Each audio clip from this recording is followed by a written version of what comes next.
Bien, bonjour à toutes et à tous, bienvenue dans cette vidéo. Mon nom est Jim.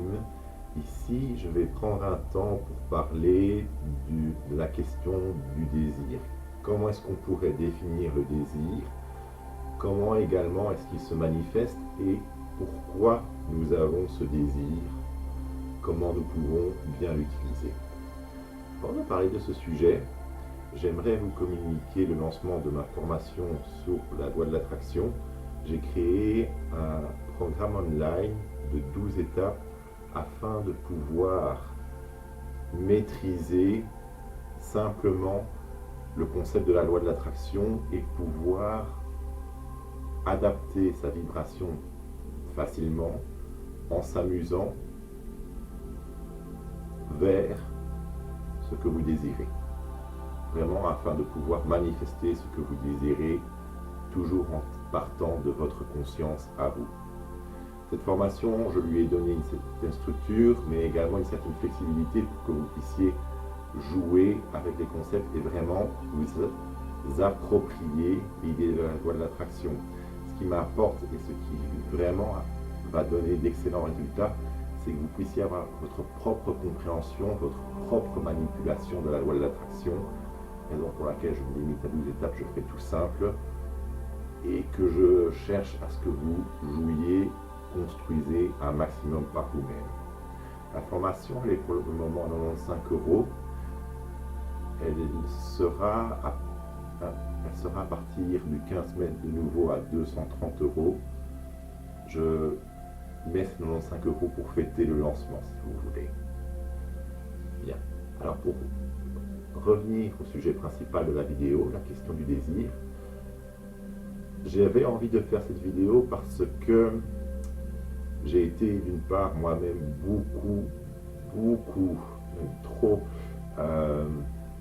contraint dans mon éducation et dans ma vie de tous les jours à agir par obligation, à faire les choses par devoir et à finalement trouver pas réellement de satisfaction dans ma vie de tous les jours.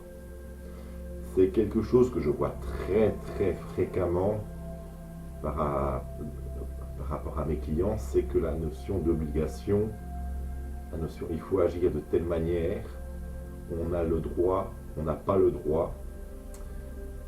Cette idée-là est beaucoup trop récurrente à mes yeux et en fait inhibe complètement quelque chose qui nous met en mouvement, qui est le désir.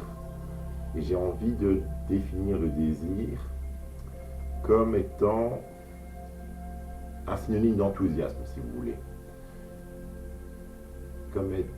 J'ai envie de dire que le désir est l'inspiration divine, vraiment l'élan de l'univers qui nous permet d'aller dans la direction qui nous convient, qui nous permet de manifester la situation qui nous épanouit. Une autre manière de définir le désir, si vous voulez, c'est de dire que c'est votre âme qui s'exprime, c'est votre âme qui parle lorsque vous avez un désir, lorsque vous souhaitez quelque chose. Et j'ai envie de dire que c'est votre âme qui parle parce que lorsque vous avez du désir ou de l'enthousiasme pour quelque chose, il y a un sentiment très agréable qui apparaît. Il peut y avoir cette excitation, ce pétillement, ce rayonnement. Ces sensations-là vont caractériser le désir. Il y a vraiment cette illumination qui est très présente lorsque vous vivez un désir qui est en réalité très différente de l'obligation ou voire même du besoin qui va contracter, qui va serrer, qui va être beaucoup plus sombre et tout le contraire d'une expansion. Donc le désir est le moteur qui va permettre l'expansion. Raison pour laquelle je le considère comme étant très positif.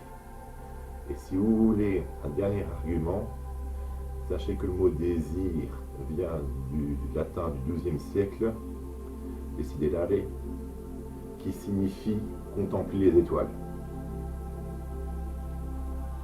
Très sympa, hein, l'étymologie, c'est plutôt sympa comme définition. Désirer, son sens premier, c'est contempler les étoiles, ça réveille plutôt des sentiments agréables, confortables. À partir de là,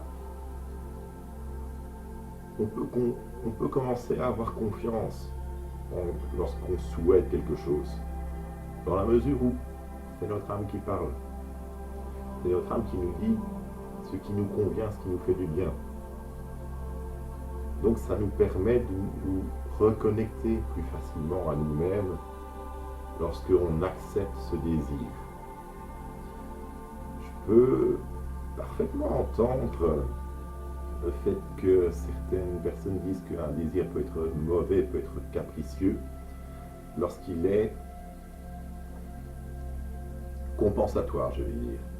Mettons que vous ayez envie de manger une crasse, par exemple, pour compenser, parce que vous ne vous sentez pas bien, vous avez envie de sucre parce que vous aimez ça, machin bazar, mais que ça peut être illusoire, que ça ne fait pas de bien au corps. Dans ces cas-là, le désir n'est pas la crasse. Dans ces cas-là, il y a quelque chose d'autre derrière. Mais reprenons l'exemple de la crasse que vous mangez. Lorsque vous la mangez et que vous pouvez avoir ce plaisir coupable de vous faire du bien, une sensation de plaisir qui peut apparaître, une sensation de se faire du bien. Donc, la crasse ici, c'est le moyen que la personne a pour se faire du bien, qui ne fait pas nécessairement du bien au corps, mais qui lui permet d'atteindre cet état de plaisir, cet état de bien-être. Donc ce qu'il y a derrière, et le réel désir, lorsqu'une personne mange une crasse, c'est être bien, c'est profiter, c'est avoir du plaisir. Donc il y a également quelque chose de l'ordre de l'essentiel lorsqu'on parle de désir. Et tout ce qui va être, on va dire, plus matériel. Par exemple, vous désirez avoir une nouvelle voiture, ce qui est super, hein, je ne vais pas critiquer, et je suis également en train de manifester ça. Donc, ou mettons que vous souhaitez une nouvelle maison, nouveau compagnon, nouvelle compagne, tout est bon. Ce qui permet de comprendre le désir derrière, c'est son essence. C'est comment vous ressentez, qu'est-ce que va vous apporter ce désir. Dans tous les cas, mettons la nouvelle voiture, la maison, le compagnon, la compagne, se sentir bien, partager quelque chose, un contentement, être satisfait de soi, se sentir comblé, se sentir complet. Voilà l'essence du désir, être complet, ressentir l'amour, ressentir la vibration de joie. Voilà l'essence du désir.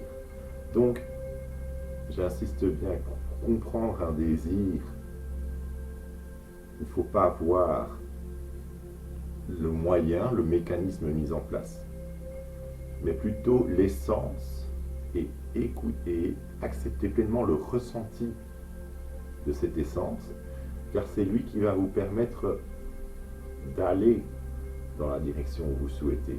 Ça va être vraiment le ressenti qui va vous permettre de vivre le réel désir. J'insiste bien là-dessus. Un dernier point que je souhaite ajouter, c'est que vous pouvez à un moment ne plus avoir un désir pour quelque chose lorsque vous manifestez. Mettons que vous avez pris un temps, fait différentes techniques pour manifester ce que vous voulez, voiture, je suis toujours en train de faire ça, pour manifester la voiture. Il y a un moment où vous sentirez que ce désir est fini. Il n'y a plus de réel désir, même si la voiture n'est pas encore physiquement présente. Ceci est en général un très très bon signe que la voiture va se manifester dans un temps très proche. Donc vous pouvez également comprendre le désir non seulement comme le moteur vers l'état souhaité, non seulement comme une inspiration, mais également comme ce qui permet de faire le shift de vibration. Et à partir de là, on peut comprendre que le désir permet de faire des shifts en général faciles, sans effort, une fois qu'il est pleinement accepté. Voilà ce que j'avais envie de dire par rapport au mot désir.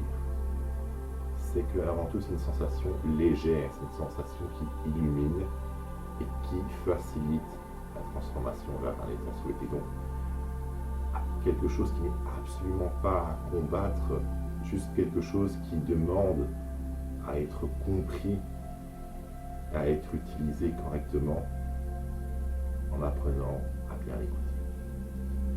Merci à vous d'avoir regardé cette vidéo. Si vous l'avez aimé, n'hésitez pas à vous abonner à cette chaîne et à marquer un j'aime. Si vous le souhaitez, vous pouvez également télécharger des fichiers MP3 d'affirmation sur l'argent, l'amour, la confiance en soi. C'est tout. En vous abonnant à la newsletter, en cliquant dans le lien ci-dessous. Je vous souhaite une excellente journée et à bientôt.